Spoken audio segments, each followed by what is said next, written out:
আমি যে সূরাটির তাফসীর করব সেই সূরাটি নাম হলো সূরাতুন নিসা। বলুন কি নাম? সূরাতুন নিসা। নিসা শব্দের অর্থ হলো নারী। বলুন নিসা মানে কি? আমরা যদি দেখি এটা নিসা শব্দটা এটা প্লুরাল, এটা বহুবচন, এটা এক বচন না। এর এক বচন হচ্ছে ইমরাআতুন। বলেন এক বচন কি? ইমরাআতুন। এর দুই বচন হলো ইমরাআতানে। কিন্তু এর প্লুরাল বহুবচন জমাটা হয়ে গেছে সম্পূর্ণ আলাদা। আন-নিসা, ইমরাআতুন, ইমরাআতানে, আন-নিসা। আল্লাহু আকবার বলেন। এটাকে বলা হয় জমা মিন গায়রি লফজ, মানে যার ওয়াহিদ ঠিক আছে, তাসনিয়া ঠিক আছে, কিন্তু জমাটা গিয়ে অন্য শব্দ হয়ে গেছে। এটাকে বলা হয় জমা মিন গায়রিল লফজ। খুব ভালো করে শুনবেন। সূরাতুন নিসা এটি আল্লাহর কোরআনের ৪৪তম সূরা। কয় নম্বর? সবাই খেয়াল করে শুনবেন। ১১৪টি সূরার এটা ৪ নম্বর সূরার নাম হলো সূরাতুন নিসা। তাহলে প্রথম নম্বরটি কি? সূরাতুল ফাতিহা। বলেন প্রথমটা কি? ফাতিহা। দ্বিতীয়টা সূরাতুল, তৃতীয়টা সূরাতু আলে ইমরান, আর চতুর্থতম যে সূরাটি সূরাতুন। ক্লিয়ার কথা? ৪ নম্বর সূরাটার নাম কি? সূরাতুন। কিন্তু আল্লাহর কোরআনের সূরাগুলো অবতীর্ণের ক্রম অনুযায়ী এই সূরাটা ৯১টা সূরা নাজিল হওয়ার পরে ৯২তম সূরা হিসেবে নাজিল হয়েছে সূরাতুন নিসা। আল্লাহু আকবার বলেন। কত নম্বর? ক্রমধারা অনুযায়ী, সূরাগুলো নাজিলের ক্রমধারা অনুযায়ী এই সূরাটা ৯২তম সূরা। আল্লাহু আকবার বলেন। এই সূরাটা আল্লাহর কোরআনের সূরাগুলো দুটো ভাগে বিভক্ত। বলেন কয় ভাগে? কিছু সূরা আছে মাক্কি সূরা। বলেন কি? মাক্কি সূরা। আর কিছু সূরা আছে মাদানী সূরা। কি সূরা? আল্লাহ নবীর মক্কা জিন্দেগিতে যে সূরাগুলো নাজিল হয়েছিল এই সূরাগুলোকে বলা হয় মাক্কি সূরা। নবীজি হিজরতের পরে তার মাদানী জিন্দেগিতে যে সূরাগুলো নাজিল হয়েছিল এগুলোকে বলা হয় মাদানী সূরা। তো এই সূরাটা হিজরতের পর অবতীর্ণ হয়েছে, এই জন্য এই সূরাটা কি মাক্কি সূরা না মাদানী? মাশাআল্লাহ, তাহলে বুঝতেছেন আপনারা। এই সূরাটা কি? নবীজির মাদানী জিন্দেগিতে হিজরতের পর মদিনা শরীফে থাকাকালীন অবস্থায় এই সূরাটি নাজিল হয়েছিল, এই জন্য এই সূরাটিকে বলা হয় মাদানী সূরা। বলেন কি সূরা? এই সূরাটায় ১৭৬টি আয়াত আছে। আল্লাহু আকবার বলেন। কতটি আয়াত? এর রুকু সংখ্যা হলো ২৪টি। কয়টা রুকু? ২৪টি রুকু আছে। এর ওয়ার্ডস শব্দ সংখ্যা হলো ৩৭৪৫টি শব্দ। আল্লাহু আকবার বলেন। ৩৭৪৫টা শব্দ আছে এই সূরাতুন নিসায়। এই সূরার মধ্যে লেটার্স, অক্ষর সংখ্যা আছে ১৬,০০৩টা। আল্লাহু আকবার বলেন। ১৬,০০৩টা শুধু অক্ষর আছে। এক একটা অক্ষরের তেলাওয়াত শুনলে ১০ নেকি, আর একটু হলে ১০ থেকে ৭০, ৭০ থেকে বুঝে পড়লে ৭০০ নেকি আল্লাহ দিবেন। ১৬,০০৩ গুণন ৭০০, তাহলে দেখেন কতগুলো সওয়াব হয়ে যাবে যদি আমরা সূরাটাকে ভালো করে পড়ে বুঝে শুনে আমলে আনতে পারি। আল্লাহ কবুল করুন, মঞ্জুর করুন বলে আমিন। প্রিয় সুধী, খুব ভালো করে শুনবেন। এই সূরাটার আরেকটা নাম আছে। আমরা জানি এই সূরাটাকে সূরাতুন নিসা, তবে সূরাতুন নিসা দুইটা। সূরাতুত তালাককেও সূরাতুন নিসা বলা হয়। সুবহানাল্লাহ বলেন।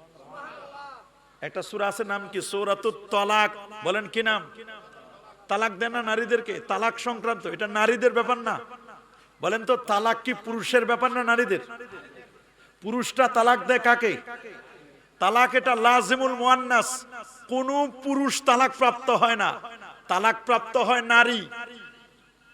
কোন নারী তালাক দিতে পারে না। তালাকের ক্ষমতা পাওয়ার হলো পুরুষের হাতে। কার হাতে? তালাক পায় কে?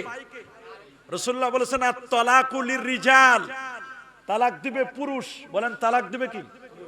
নারী কি করবে? ওয়াল ইদ্দাতু লিন-নিসা। নারী পালন করবে ইদ্দাত। নারী তালাক দিতে পারে না। উত্তরবঙ্গের এক খবিস, সে আমার নবীরে তালাক দিছে। আরো যারা বলেন নাউজুবিল্লাহ। সে বলছে কি জানেন? আপনি শুনলে অবাক হবেন যে যারা বলে নবীজি হায়াতুন নবী, ওই নবী আমাদের না, এটা সুন্নিদের দিয়ে দিছে। কই ওই নবী তালাক, তা তালাক পায় নারীরা। তালাক পায় কারা? নারীরা। নবীরে তালাক দিছে, তাহলে কি পরিমাণ খবিস হলে জানে না যে নবী পুরুষ না নারী, এইটুকু জ্ঞানও তার নাই। এটা বিনোদন। এই জন্য আমরা বললাম যে আমাদের দেশের আহলে হাদিসের ভাই যারা নবীকে চিনে না, যে নবী পুরুষ না নারী এটুকুও চিনে না, তো নবীকে পুরুষ না নারী এটুকু যারা চিনে না, নবীর সম্মান কি চিনবে? বলেন নবীর সম্মান তারা কি বুঝবে, কি চিনবে? এই জন্য তাদের সুগরা কুবরা ছোট বড় সবাই মিলে রাসূলুল্লাহর শানে গোস্তাখি করে, বেয়াদবি করে না। অথচ নাম আহলে হাদিস, নাম আছে কাম নাই। নাম নজর আলী, চোখে দেখে না। নাম কি? নাম বাদশা মিয়া, খায় ভিক্ষা করে। নাম ইমান আলী, মসজিদ চিনে না। নাম সুন্দর আলী, চেহারা ডেক্সির পাতিলের মতো কালো। আছে না এরকম? এইরকম যেন না হয়। নাম হলো হিম্মত আলী, 10 জন ধরে উঠাই দেয়, তো হিম্মত উঠতেই পারে না। তো এইরকম নাম আহলে হাদিস, কিন্তু তারা হাদিস চিনে না। নাউজুবিল্লাহ। নবীর ব্যাপারে বলছে, কই নবী কিয়ামতের দিন ফেল করে তাকাই থাকবে। আর যারা নাউজুবিল্লাহ। গত কয়েকদিন আগে কুমিল্লার লাকসামের নাঙ্গলকোট ওই অঞ্চলের এক মৌলবী, এটা হলো কি বলবো, এটা হলো হাসাইন্য মৌলবী, জোকার মৌলবী। কি মৌলবী? এই জুকার মৌলবী কয়েকদিন আগে বলেছে যে নবীর মা বাবা নাকি জাহান্নামী। সে শপথ করে বলে। নাউজুবিল্লাহ বলেন। এই কথা যারা বলে, এদের সাথে আমাদের কোনো সম্পর্ক থাকতে পারে? তা তালাক শব্দ, তালাকের সূরাটা, সূরাতুত তালাকের এক নাম হলো সূরাতুন নিসা আস-সুগরা। বলেন এটা কি? সুগরা মানে ছোট, এটা ছোট সূরাতুন নিসা। তাহলে বড় কোনটা? সূরাতুন নিসাটাকে, 4 নম্বর সূরাটাকে বলা হয় সূরাতুন নিসা আল কুবরা। আল্লাহু আকবার বলেন। এটা সূরাতুন নিসা আল কুবরা। তাহলে একটা সুগরা আর একটা হলো কুবরা। সূরাতুন নিসা সুগরা কোনটা? সূরাতুত তালাক। সূরাতুন নিসা কুবরা কোনটা? সূরাতুন নিসা। মাশাআল্লাহ, বুঝে গেছেন। তাহলে এটা আমাদের বুঝতে আর বাকি নাই। আসুন, এই সূরাটা মূলত এটা আহকামগত সূরা। পারিবারিক এবং দেওয়ানি আইনের এত বেশি সংকলন রয়েছে, যে কারণে এটিকে আইনি বিধিবিধানের মূল উৎস মানা হয়। এটা দেওয়ানি আইনের সূরা। কি আইন? দেওয়ানি আইনের সূরা হলো সূরাতুন নিসা। এই সূরাটা আমরা যদি দেখি এর বিষয়বস্তু কি নিয়ে এই সূরায় আলোচনা করা হয়েছে, আমরা দেখলাম এই সূরাটা মূলত ইনহেরিটেন্স মানে উত্তরাধিকারী সংক্রান্ত আয়াত। 7 নম্বর আয়াত এই সূরার। ইউসিকুমুল্লাহু ফি আওলাদিকুম লিযযাকারি মিসলু হাজ্জিল উনসায়াইন। নারীরা কে কতটুকু সম্পদ পাবে? যত মেয়ে তত ভাগ, যত ছেলে ডাবল ভাগ। একটা মেয়ে যদি 1 টাকা পায়, তাহলে একটা ছেলে পাবে 2 টাকা। এই সংক্রান্ত আইন আল্লাহ আলোচনা করেছেন সূরাতুন নিসায়। সুবহানাল্লাহ বলেন। 12 নম্বর আয়াত থেকে 7 থেকে 12 পর্যন্ত কে কি পরিমাণ সম্পদ পাবে, সম্পদের উত্তরাধিকারী আলোচনা হয়েছে সূরার মধ্যে। এবং সর্বশেষ এই সূরার 176 নম্বর আয়াত, এই সূরার সর্বশেষ আয়াত, আল্লাহু ইফতিকুম ফিল কালালা। যার ছেলে মেয়ে আত্মীয় স্বজন কেউ নাই, এই লোকটার যদি সম্পদ থাকে আর এই লোকটা যদি মারা যায়, তাহলে এই সম্পদটা কিভাবে বন্টিত হবে, এটার ফতোয়া দিচ্ছেন আল্লাহ। এই পৃথিবীর প্রথম মুফতিকে, মাশাআল্লাহ বলেন, পৃথিবীর প্রথম মুফতিকে? এই পৃথিবীর প্রথম মুফতি হচ্ছেন আমার আল্লাহ। আল্লাহু আকবার। নবীর 1,25,000 সাহাবীর মধ্যে মাত্র 130 জন ছিলেন মুফতি সাহাবী। কয়জন? 130 জন। 130 জনের মধ্যে সেরা ছিল 3 ক্যাটাগরির। মুকসিরিন, বেশি ফতোয়া দিতেন 9 জন। কয়জন? মুতাওয়াসসিতিন, মধ্যম মানের ফতোয়া দিতেন 30 জন।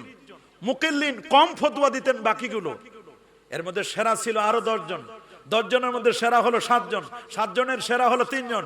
নবীর 1,25,000 সাহাবীর শ্রেষ্ঠ মুফতির নাম ছিল রাইসুল ফুকাহা হযরতে আব্দুল্লাহ ইবনে মাসউদ রাদিয়াল্লাহু তাআলা আনহু। আল্লাহু আকবার। এই সূরার বিবাহ এবং নারীর অধিকার কি নিয়ে, বিবাহ সংক্রান্ত এবং নারীর অধিকার নিয়ে আলোচনা হয়েছে। এই সূরার 3 নম্বর আয়াতে, 4 নম্বর আয়াতে, 19 থেকে 25 নম্বর আয়াতে, 34 এবং 35 নম্বর আয়াতে, সাথে সাথে 117 থেকে নিয়ে 133 আয়াত পর্যন্ত নারীদের বিবাহ, মোহর এই সংক্রান্ত আলোচনা হয়েছে সূরার মধ্যে। সুবহানাল্লাহ বলেন।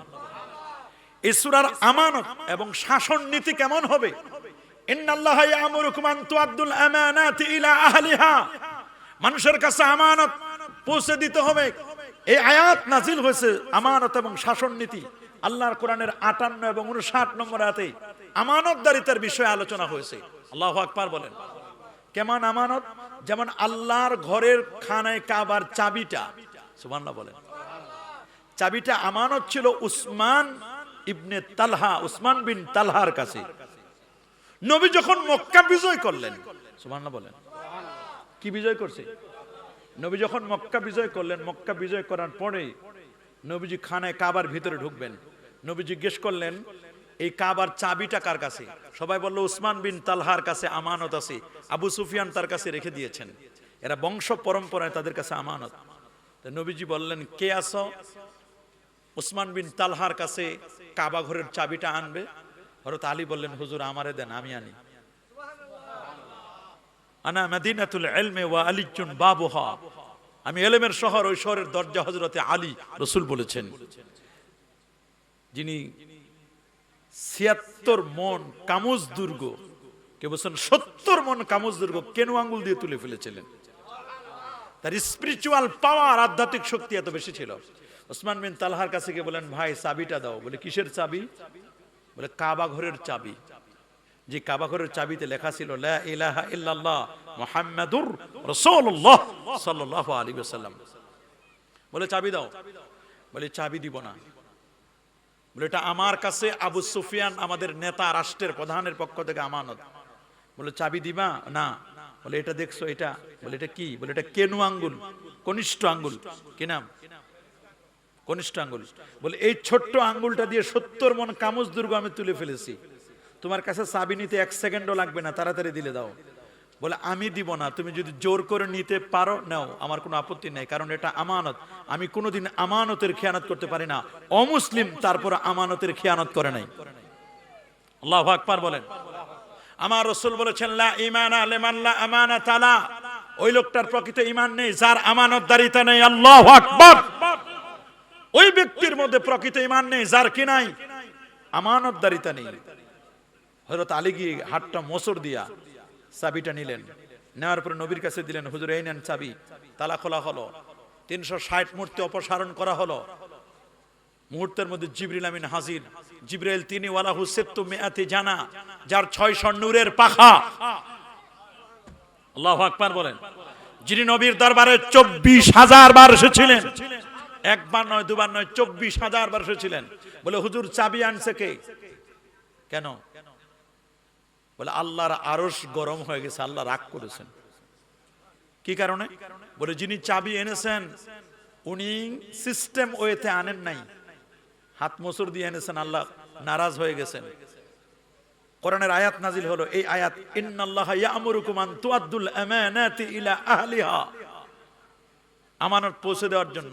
হযরত আলী রাদিয়াল্লাহু তাআলা কে নবী ডাকলেন, আলী চাবিটা দিয়ে আসো উসমান বিন তালহার কাছে। ইনি এখন বিপদে পড়ে গেছে, আমি আনছি তো জোর করে, দিব কেমনে? গিয়ে উসমান বিন তালহাকে বলছেন, ভাই চাবিটা নাও। বলে নিব না। বলে ভাই আপনি এর আগে দিবেন না আর এখন নিচ্ছেন না? বলে আপনি যে জোর করে নিলেন, আপনি কেন দিতে আসছেন? আল্লাহু আকবার বলেন। বলে আমি এমনি দিতে আসি নাই, ঠেলায় পড়ে। বলে আসমান গরম হয়ে গেছে, আরশে আজিমের মালিক রাগ হয়ে গেছেন, কোরআনের আয়াত নাজিল হয়েছে, চাবি ফেরত দিতে বলতেছে। সুবহানাল্লাহ। বলে কেন? বলে আমি যে আপনার হাতটা মোচড় দিয়া চাবি নিছি, দুনিয়ার সব মানুষকে ফাঁকি দিতে পারি, একজনকে ফাঁকি দিই নাই, তিনি হচ্ছেন আমাদের রব। আল্লাহু আকবার। বলে তাকে ফাঁকি দেওয়া যায় নাই? বলে না, তিনি দেখেছেন উনি রাগ করেছেন, এটা দেওয়া নেওয়া আমানতের খেয়ানত করা যায় না। বলে ওই রকম রব তো আমারও দরকার, যিনি আমার চাবি নেওয়ার বিষয়টা বুঝে ফেলেছেন। বলে আমিও তো কালেমা পড়তে চাই, তাহলে ওই রকম রবের হাতে হাত রেখে। বলে রবের হাতে তো হাত রাখা যায় না, রবের যিনি বন্ধু মুহাম্মদ রাসূলুল্লাহ সাল্লাল্লাহু আলাইহি ওয়াসাল্লাম, যার কাছে আমি চাবি দিয়েছি, তার কাছে তুমি হাত রেখে কালেমা পড়ো। বলে চাবি নাও, বলে চাবি নিয়ে রসুলের কাছে চাবি দিলেন আর বললেন হুজুর আমাকে কালেমাটা পড়ায় দেন। এই আমানত এবং শাসন নীতির আলোচনা হয়েছে সূরায়, জিহাদ এবং নিরাপত্তা সংক্রান্ত আলোচনা হয়েছে এই সূরার মধ্যে, মুনাফিকদের পরিচয় নিয়ে আলোচনা হয়েছে সূরার মধ্যে, তাওবা এবং ক্ষমা সংক্রান্ত আয়াতগুলো আলোচনা হয়েছে এই সূরার মধ্যে। আল্লাহু আকবার বলেন। প্রশ্ন হলো এই সূরাটা কেন নাজিল হলো, কোন প্রেক্ষাপটে, কোন ব্যাকগ্রাউন্ডে এই সূরাতুন নিসাটা নাজিল হলো, এটা আমাদের জানা দরকার না? আমি এখানে কেন আসলাম, আসার পিছনে কারণ নাই? বলেন, আপনি কেন আসলেন, আসার পিছনে কারণ নাই? আমাদের দেশে কেন যুদ্ধ হচ্ছে, কারণ নাই? কেন অনাবৃষ্টি হচ্ছে, অতিবৃষ্টি কেন হচ্ছে, এগুলোর কারণ নাই? আমাদের যুব সমাজ কেন নষ্ট হচ্ছে, কারণ নাই? প্রত্যেকটা পিছনে একটা রিজন, একটা কারণ আছে। সূরাতুন নিসাটা কেন নাজিল হলো, কোন প্রেক্ষাপটে, এটাকে বলা হয় শানে নুজুল। বলেন কি বলা হয়? শানে নুজুল, কোন প্রেক্ষাপটে নাজিল হলো। এই সূরাটি মূলত উহুদ যুদ্ধে, ইসলামের যে একটি যুদ্ধ হয়েছিল উহুদের যুদ্ধ, যে যুদ্ধে আমার নবী তার দান মোবারক শহীদ করেছিলেন। উহুদ একটি পাহাড়ের নাম।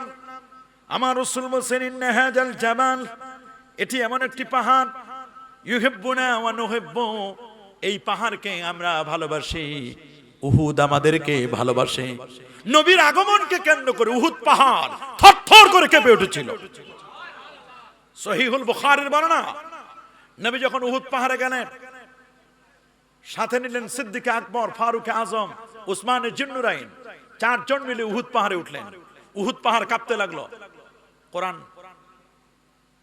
নবীর এত শান মান উল্লেখ করেছেন। উহুদ পাহাড় যখন কাঁপতে লাগছে, নবীজি বলেছেন উসবুত ইয়া উহুদ, রে উহুদ তুমি থেমে যাও, তুমি জানো না তোমার মধ্যে একজন নবী আছে, দুইজন শহীদ আছে। আল্লাহু আকবার। কয়জন শহীদ? আর একজন সিদ্দিক আছে। অবাক, উহুদ থেমে গেল। নবীর আগমনকে কেন্দ্র করে উহুদ নাচতে লাগছে। সুবহানাল্লাহ বলেন। তাহলে নবীকে পেয়ে উহুদ পাহাড় খুশি, কিন্তু আমার দেশের মোল্লারা খুশি হইতে পারে না। আছে না নাই কিছু? ওরা নবীকে পাওয়ার পরে খুশি হয় না, কিন্তু ৫,০০০ টাকার খাম পাওয়ার পরে আমার সোনার বাংলা আমি তোমায় ভালোবাসি, মা তোমার আকাশ তোমার বাতাস, মায়ের আকাশ নয়, মায়ের বাতাস নয়, আকাশ ও বাতাসের মালিক কে? যখন আমার সোনার বাংলা আমি তোমায় ভালোবাসি, সোনার বাংলার ভালোবাসায় বড় বড় হুজুর বুকের মধ্যে হাত দিয়ে দাঁড়ায় যায়, নবীর ভালোবাসায় দাঁড়াইলে কলিজা ছিঁড়ে যায়। কথা বলেন। আমরা দেখেছি, এদেরকে চিনে রেখেছি, মার্কিং করেছি আমরা। এরাই যখন ঈদে মিলাদুন নবী আসবে তখন ফতোয়া দিবে নবীর মহব্বতে দাঁড়ানো শিরক, বেদাত, হারাম। আর সামান্য কিছু অর্থ নেওয়ার সময় আমরা দেখলাম তো মাননীয় প্রধানমন্ত্রীর সামনে দেখলাম এরা দাঁড়াইয়া আমার সোনার বাংলা আমি তোমায় ভালোবাসি, বুকের মধ্যে হাত রেখে কি মহব্বতে আমার সোনার বাংলা আমি তোমায় ভালোবাসি। রঠা রবি ঠাকুরের কবিতায়, রবি ঠাকুরের জাতীয় সঙ্গীতটার মহব্বতে সোনার বাংলার ভালোবাসায় দাঁড়াতে পারো তুমি, নবীর ভালোবাসায় দাঁড়াইলে ফতোয়াবাজি করো। আমাদের কি চিনতে বাকি আছে এদের? গভীর মনোযোগ। উহুদ পাহাড় নবীকে ভালোবাসেন, নবী প্রেম করেছে উহুদ পাহাড়ের সাথে। সুইজারল্যান্ডের বিজ্ঞানীরা উহুদ পাহাড়ের উপর স্যাটেলাইট ফিট করে দেখেছে উহুদ যে নবীকে ভালোবাসে তার প্রমাণ কি। দূর থেকে দেখেছে উহুদ পাহাড়ের গায়ে আমার নবীর নাম লিখে নিয়েছে। আর নবী যে উহুদ পাহাড়কে ভালোবাসে তার নজরানা হচ্ছে নবীজি তার দান মোবারক শহীদ করেছিলেন। ৩য় হিজরির পরে উহুদের যুদ্ধের পর সূরাতুন নিসা নাজিল হয়েছে। সুবহানাল্লাহ বলেন। আপনারা শুনলে অবাক হবেন এবং ব্যথিত হবেন, উহুদের যুদ্ধে ৭০ জন সাহাবায়ে কেরাম শাহাদাত বরণ করেছেন। কতজন? আরো জোরে। আচ্ছা বলেন, শাহাদাত যারা বরণ করলো, যারা শহীদ হলেন, তাদের স্ত্রী আছে না, ছেলে মেয়ে, আত্মীয় স্বজন? এই উহুদ যুদ্ধে ৭০ জন সাহাবী শহীদ হওয়ার ফলে মদিনায় অনেক নারী বিধবা হয়ে গেল। স্বামী মারা গেছে, নারী কি বিধবা। নারীরা কতদিন পর্যন্ত ইদ্যত পালন করবে স্বামী মৃত্যুর পরে? ইসলাম বলেছে 4 মাস 10 দিন। কয়দিন? 4 মাস, আরবাত আশুরি ওয়া আশরা, 4 মাস 10 দিন পর্যন্ত নারী ইদ্যত পালন করবে। এই সময় এখানে ঠোঁট পালিশ দিতে পারবে না, অর্নামেন্টস ব্যবহার করতে পারবে না, কোনো বিবাহ অনুষ্ঠানে যেতে পারবে না। স্বামী মারা গেছে, এখন শোক পালন করবে। কথা বলুন, কয় মাস? বিউটি পার্লারে যেতে পারবে না, কোনো অনুষ্ঠানে যাবে না। কিন্তু আমার দেশে 4 মাস 10 দিন তো দূরের কথা, 4-5 দিন পরেই সে তার চেঞ্জ হয়ে যায়, আরেক জায়গায় বিয়ে বসার চেষ্টা করে। স্বামীর শোক সে ভুলে যায়, তার মানে তার প্রেম ভালোবাসা ছিল আর্টিফিশিয়াল। কথা বলুন, জোরে বলুন। রাসূল বলেছেন, আমি যদি কোনো নারীকে বলতাম পৃথিবীতে কেউ কারো পায়ে সিজদা করার যদি পারমিশন দিতাম, আমি স্ত্রীদেরকে বলতাম স্বামীর পায়ে সিজদা করো। কিন্তু মানুষের সিজদা করার অধিকার কাউকে দেওয়া হয় না। এই কপালটা একমাত্র আল্লাহ পাকের জন্য।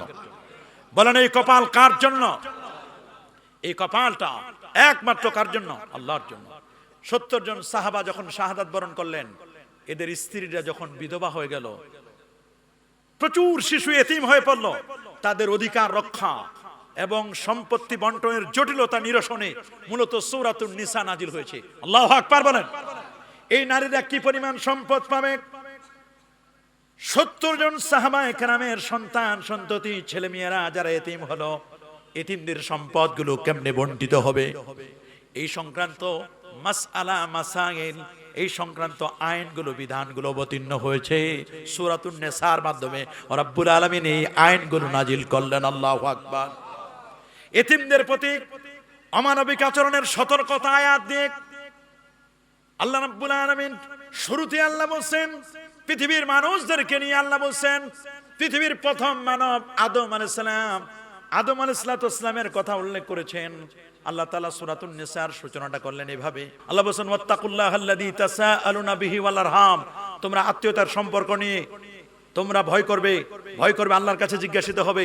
তোমরা যেই সাহাবাগণ 70 জন সাহাবা শাহাদাত বরণ করলেন, তাদের স্ত্রীরা বিধবা হয়েছে, তাদের সম্পদ নিয়ে তোমরা ভেজাল করবে না, এবং তাদের সন্তান সন্ততি এতিম শিশু না, তাদের সম্পদ নিয়ে তোমরা কখনো ভেজাল করবে না। এই ব্যাপারে তোমরা আল্লাহকে ভয় করো। পরের আয়াতে সূরাতুন নিসার 2 নম্বর আয়াতে আল্লাহ পাক রব্বুল আলামিন এতিমদের প্রতি অমানবিক আচরণের সতর্কতামূলক আয়াত 2 নম্বর আয়াতে আল্লাহ পাক বলে দিলেন, ওয়া আতুল ইয়াতামা আমওয়ালাহুম, এতিমদের সম্পদ তোমরা তাদেরকে দিয়ে দাও। সুবহানাল্লাহ বলেন। যে 70 জন সাহাবী মারা গেলেন, শাহাদাত বরণ করলেন, এই 70 জন সাহাবায়ে কেরামের সন্তান সন্ততি তাদের সম্পদ যেন কেউ কুক্ষিগত না করে, তাদের সম্পদগুলো যেন কেউ যেন মেরে না খায়। এজন্য আল্লাহ আয়াতের আইন করে দিলেন, আমওয়ালাহুম, তোমরা তাদের সম্পদগুলো, এতিমের সম্পদগুলো দিয়ে দাও। ওয়ালা তাতাবাদদালুল খাবিসা বিত-তাইয়্যিব, তোমরা খারাপটাকে ভালোর সাথে মিলাবা না। অনেক সময় তাদের সম্পদ বেশি, আমার কিছু সম্পদ তাদের সাথে মিলাইয়া, আমারটা ওদের সাথে মিলাইয়া বলে না সবটা আমারে। নাউজুবিল্লাহ বলেন। ওয়ালা তাকুলু আমওয়ালাহুম, তোমরা তাদের সম্পদ ভক্ষণ করো না। ইলা আমওয়ালিকুম, ইলা শব্দের অর্থ মা আমওয়ালিকুম, তোমাদের সম্পদের সাথে তাদের সম্পদ আর তোমাদের সম্পদ এক করে তোমরা কখনো খাবে না। মনে রাখবা, ইন্নাহু কানা হুবান কাবীরা, এটি একটি অনেক বড় পাপ, মহা অন্যায়। এই মহা অন্যায় থেকে তোমরা বেঁচে থাকবে। বলেন, এতিমের সম্পদ ভক্ষণ করা যাবে? আরে জোরে বলুন, এতিমদের সম্পদ ভক্ষণ করা যাবে? যে ব্যক্তি এতিমের সম্পদ ভক্ষণ করলো, সে যেন জাহান্নামের আগুনের টুকরা পেটে যেন ভক্ষণ করেছে। কান্নামা আকালান নার, মনে রাখবেন, কেমন যেন সে জাহান্নামের আগুন ভক্ষণ করেছে। আমরা কি কখনো এতিমের সম্পদ ভক্ষণ করব? বরং এতিমদের লালন করব, এতিমদের মাথায় হাত বুলাই দেব। রাসূল বলেছেন, মান মাসাহা, যে ব্যক্তি মান মাসারা আসাল ইতিম, যে এতিমের মাথায় হাত বুলাই দেবে, এতিমকে লালন করবে, এতিমকে পালন করবে, আমার রাসূল বলেছেন জান্নাতে ওই ব্যক্তি আর আমি, এই 2 আঙ্গুলের মাঝখানে যতটুকু ফাঁক, এই পরিমাণ ব্যবধানে আমি আর ওই লোকটি থাকবে। তাহলে আমরা এতিমদেরকে লালন পালন করতে চাই কি চাই না? তাদের সম্পদ কখনো কুক্ষিগত করা যাবে না। আমাদের এতিমকে, যার মা মারা গেছে, যার বাবা মারা গেছে, অপ্রাপ্ত বয়স্ক এইরকম ব্যক্তি, বাবা মারা গেছে, যার মাও নাই বাবাও নাই, এ হলো প্রকৃত এতিম। আল্লাহু আকবার বলেন। তাহলে 70 জন সাহাবা যখন ইন্তেকাল করলেন উহুদের যুদ্ধে, এই সাহাবীদের সন্তানরা, এরা এতিম, এদের সম্পদ যেন কেউ কুক্ষিগত না করে, তাদের ব্যাপারে আল্লাহ আইন করে দিলেন।